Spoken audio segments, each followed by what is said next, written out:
के लैंडर को बुधवार की शाम 6:04 पर 25 किलोमीटर की ऊंचाई से लैंड कराने की कोशिश होगी। इस पूरी प्रक्रिया में 15 मिनट का वक्त लगेगा। साइंस की भाषा में इस ड्यूरेशन को 15 मिनट्स ऑफ टेरर यानी खौफ के 15 मिनट्स कहा जा रहा है।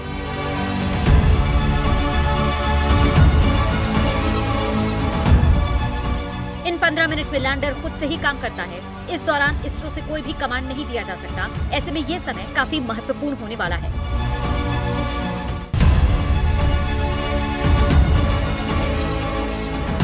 भारत का चंद्रयान 3 मिशन सक्सेसफुल होता है तो वो चंद्रमा के साउथ पोल पर उतरने वाला दुनिया का पहला देश बन जाएगा। चंद्रमा पर उतरने से 2 घंटे पहले वहाँ की स्थितियों के आधार पर तय होगा कि लैंडिंग की प्रक्रिया शुरू करनी है या नहीं। अगर स्थिति अनुकूल नहीं रही तो फिर लैंडिंग की प्रक्रिया में देरी हो सकती है। चांद पर लैंडिंग के बाद विक्रम लैंडर से रैंप के जरिए 6 पहियों वाला प्रज्ञान रोवर बाहर आएगा और इसरो से निर्देश मिलते ही चांद की सतह पर चलेगा।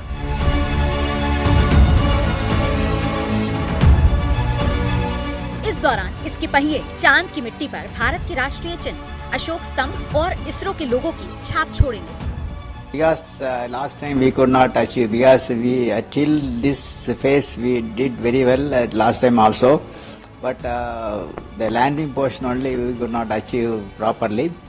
So definitely that's what this time it's a very anxious moment. I am sure that this time it will be a grand success. चांद की ये सबसे ताजा तस्वीर है।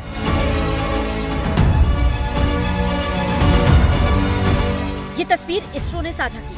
ये चंद्रमा की फार साइड यानी ऐसा इलाका है जो पृथ्वी से कभी नहीं दिखता। इस तस्वीर को चंद्रयान 3 में लगे lander hazard detection and avoidance camera यानी LHDAC से लिया गया है।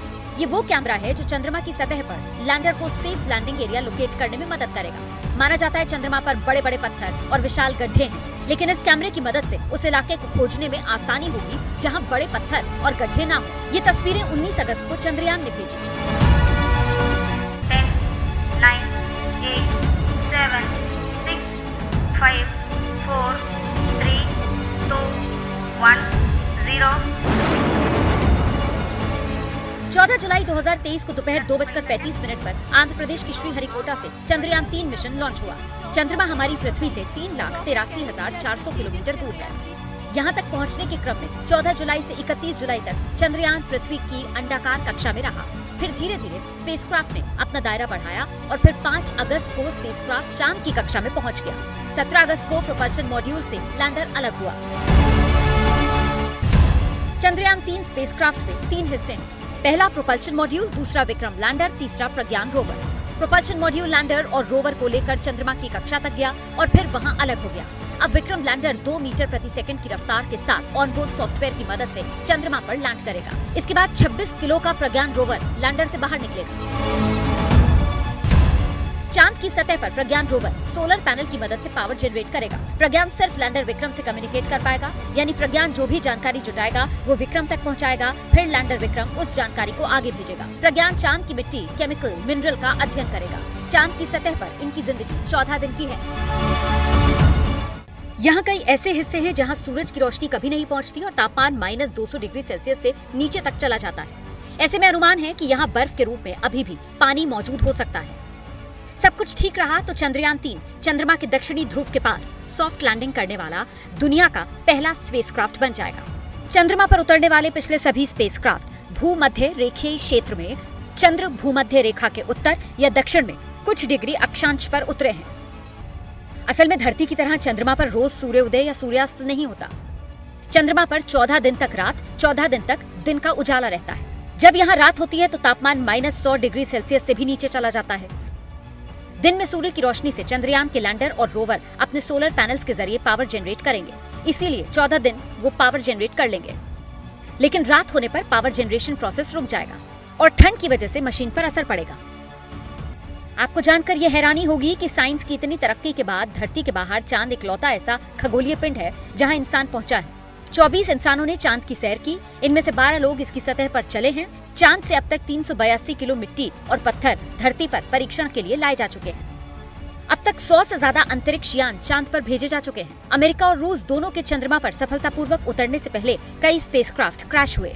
चीन ही एकमात्र देश है जो 2013 में चंगाई 3 मिशन के साथ अपने पहले प्रयास में सफल हो गया।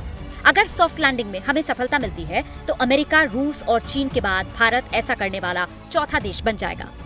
1967 में चांद को जानने के लिए अमेरिकी अंतरिक्ष एजेंसी नासा ने अपोलो मिशन शुरू किए। इसके तहत चांद से चट्टान के टुकड़े धरती पर लाने में अंतरिक्ष यात्री सफल हुए। अब तक की रिसर्च के मुताबिक धरती और थियाग्रह के बीच टक्कर से करीब 450 करोड़ साल पहले चांद बना था। नासा की इस रिसर्च से पहले चांद को लेकर अलग अलग तरह की थियोरीज थी। ऐसा माना जाता है कि चांद पर दिखने वाले काले गड्ढे ब्रह्मांड में घूमने वाले पिंडों के टकराने से बने। ये गड्ढे इतने गहरे हैं कि इनमें माउंट एवरेस्ट तक समा जाए। चंद्रमा पर हीलियम जैसी गैस तो है, लेकिन धरती जैसा वायुमंडल नहीं। दिन में यहाँ का तापमान 123 डिग्री से ज्यादा हो जाता है। 400 साल पहले गैलीलियो ने टेलीस्कोप का निर्माण किया और उससे पहली बार चांद देखा। गैलीलियो की खोज में ही ये बात सामने आई कि चांद की जमीन बहुत हद तक धरती की तरह है। चांद पर धरती की तरह ही पहाड़, जमीन, घाटी है। नासा के मुताबिक चांद की सतह अब चारकोल की तरह ग्रे कलर में धूल चट्टानों से भरी हुई है। धरती से चांद चमकीला दिखने के साथ ही उसका कुछ हिस्सा काला भी दिखता है। ये काला हिस्सा करीब 15% है, जिसे मारिया कहा जाता है, जो कि लावा के जमने से बना है। चांद के चमकीले हिस्से को तारई कहा जाता है। चांद पर ना तो वायुमंडल है, ना ही सांस लेने के लिए हवा। आप ये जानकर चौंक जाएंगे कि चांद पर ऑक्सीजन देने वाले पौधे लगाने की तैयारी हो रही है। चांद पर जीवन की संभावना है या नहीं, इसका पता लगाने के लिए नासा आने वाले दिनों में आर्टेमिस 3 मिशन लॉन्च करने वाला है। अब तक चांद पर 12 इंसान पहुंचे हैं, जो सभी अमेरिका के थे। नील आर्मस्ट्रांग पहले इंसान थे जिन्होंने चांद पर कदम रखा। अमेरिकी स्पेस एजेंसी नासा के अपोलो 11 मिशन के तहत 20 जुलाई 1969 को नील ने चांद पर पहला कदम रखा। इसके बाद 1972 तक अमेरिका ने कई और अपोलो मिशंस में इंसान को चांद पर भेजा, लेकिन 1972 के बाद कोई इंसान चांद पर नहीं गया। धरती से चांद को जब हम देखते हैं तो कभी वो पतली लाइन से लेकर कभी फुल सर्कल नुमा नजर आता है, लेकिन आपको ये जानकर हैरानी होगी कि चांद अपना शेप नहीं बदलता, बल्कि पृथ्वी के घूमने की वजह से ही उसका बदला हुआ शेप हमें दिखाई देता है। धरती से चांद का सिर्फ एक हिस्सा दिखता है। साल 1959 में सोवियत यूनियन का स्पेसक्राफ्ट जब चांद के दूसरी तरफ गया, तब इंसानों ने पहली बार चांद का दूसरा हिस्सा देखा।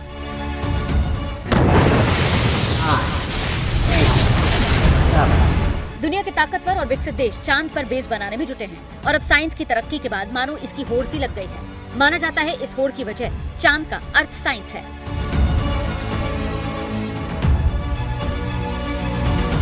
भारत का ये मिशन सफल होता है तो फिर दुनिया में न सिर्फ धाक जमेगी, बल्कि आर्थिक रूप से भी भारत मजबूत होगा, क्योंकि दुनिया के जो देश चांद पर नहीं जा सकते वो भारत से ही जानकारी खरीदेंगे।